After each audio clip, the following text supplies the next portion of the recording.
Trump has made the entire world sympathize with Venezuelan gang members. If you're wondering how our reputation is holding up, have you heard about this? It is a mess. So the Trump administration rounds up somewhere between 238, 250 migrant Venezuelan gang members. We don't know. It's just what the Trump administration is telling us. And they put them on a plane and they ship them to El Salvador, a mega prison in El Salvador. Is that where they're from? No, it's not. Does that matter? Not to the Trump administration. They're going to pay El Salvador to house our prisoners. How does that make eggs cheaper? I can't tell you. I don't math that way. They take all of these Venezuelan men and they put them on a plane bound for El Salvador with zero due process. And Venezuela's not happy. And neither is the judge that tried to stop the deportation planes. Like, the timeline of this is diabolical. Watch. Spoiler alert, Trump is just straight up ignoring the judicial branch and the constitutional authority that they have. So the Trump administration has 2 planes full of these Venezuelan migrant workers ready to be sent back to El Salvador. Well, just to El Salvador. They didn't come from there. On Saturday, March 15th, Judge James Boasberg is having a hearing, okay? It's like 5 o'clock in the afternoon. The prisoners are already on the planes, on the tarmac, waiting to go. The Trump administration knows that they have this hearing in front of a judge, knows that they may not have the legal authority to do this. The court adjourns for a quick break at 5:22 p.m. At 5:26 p.m., the first plane full of those migrant gang members bound for El Salvador leaves the U.S. At 5:45, a second plane departs the U.S., bound for El Salvador, full of Venezuelan gang members. The court resumes its hearing at 6 p.m. The court is now in session. Judge Boasberg is hearing arguments on 6:45, according to the CNN reporter covering the proceedings.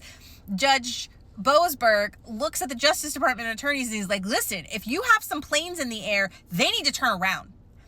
If they're in the air, you need to call those planes back. You do not have the authority to do this. Like, he was not happy. At 7:36 p.m., his orders are filed in the online docket system. So, like, they're accessible now, right? Not like someone couldn't just pick up a phone call, but like, whatever, they're in the system. 10 full minutes later, the plane lands. The first plane.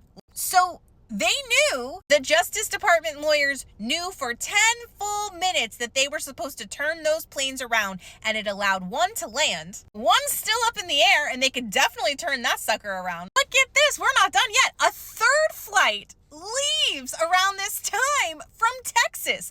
Another flight is leaving the U.S. full of prisoners bound for this mega prison in El Salvador, after the judge has told the Justice Department lawyers, turn those planes around. Just straight up ignoring the judge's orders. So these flights are landing in Honduras on the way to El Salvador. It takes, 6 or 7 hours later. It's sometime overnight that these planes eventually all land in El Salvador. Nobody turns around. And the Trump administration's like, it's fine. We are fine. Even though the judge told us to stop the plane flights, it's okay because I'm the president. KK Carolyn's like, it's cool, y'all, because we use this 200-year-old plus Alien Enemies Act to justify this. It's fine. Remember, I talked about that law. We didn't violate the judge's order because the judge didn't have that authority. We did. The judge knows exactly what's happening now and is not pleased. I cannot stress how not pleased this Judge Boasberg is. And the Justice Department is like, not only do we not care,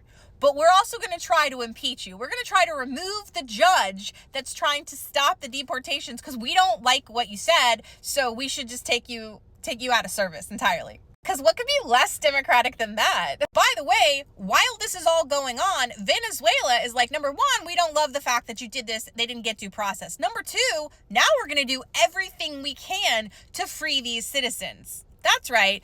Once they get to El Salvador, we're going to find a way to get them out of jail. And maybe they'll come back to your country, maybe they won't, but we're not going to stand for this. There's more. So Marco Rubio, Secretary of State's like, listen, Venezuela, if you don't accept these repatriated citizens, if you don't take them off of our hands, we're going to put sanctions on your country, economic sanctions. This is so messy and embarrassing. Like, none of these people know how to do their damn jobs. Then The judge is like, I want the details about these flights because, like, I'm going to fact check your work. If any of these planes were in the air after I gave my ruling, you're in trouble, right?